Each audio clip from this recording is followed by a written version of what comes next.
European countries have agreed on a migration deal that will see an overhaul of how the 27 member states deal with asylum seekers and refugees. Let's talk to our correspondent Alex Cadier, watching events for us in Brussels. Alex, what got this deal over the line? Well, Jamie, you and I were speaking just last week about this deal. We said there was a deal about to happen. The ministers were all together. The Home Affairs ministers were together. We had heard in the morning that Germany was lifting its opposition, that a deal would finally be struck after 8 long years of waiting for a resolution to the migration issue in the EU. And towards the end of the day, I had to come on this programme and report that unfortunately we had gotten our hopes up for nothing and that it would be signed off in a matter of days. Here we are a matter of days later. It's been signed off. The thing that got it across the line was Italy lifting its opposition. Now, Germany had lifted its opposition. Italy came in saying it wasn't happy with some language about how some of the NGOs, which help rescue migrants at sea in the Mediterranean, were mentioned in the legislation. They are now both on board, Italy and Germany.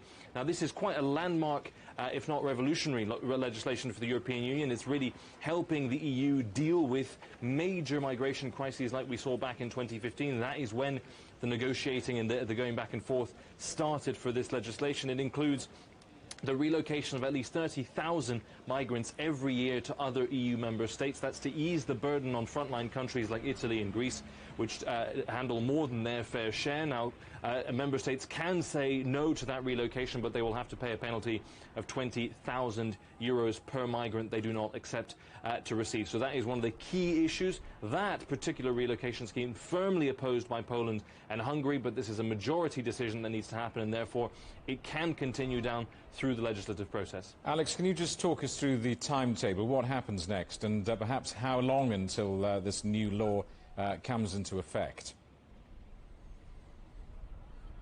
Well, we'll start with what happens next, Jamie. In a little bit of Brussels speak for you, we're going to move into a trilogue. That is a negotiation between the European Commission, that building behind me, the European Council just around the corner, and the European Parliament a little bit further down the same road. Now, they will get together to hash out the final language, actually drafting this legislation. That will take a while. It also will include a bit of a clash between some of the powerful left-wing forces in the European Parliament and the interests of Giorgia Meloni, the hard-right Italian Prime Minister who's been pushing for hard-line measures. For example, in this legislation, new rules will allow border agencies to lock up migrants for 40 weeks while they process their asylum claims in times of crises. That has been very difficult to swallow for some of the more progressive legislatures, so we might see some back and forth there. Now, all in all, you ask me how long?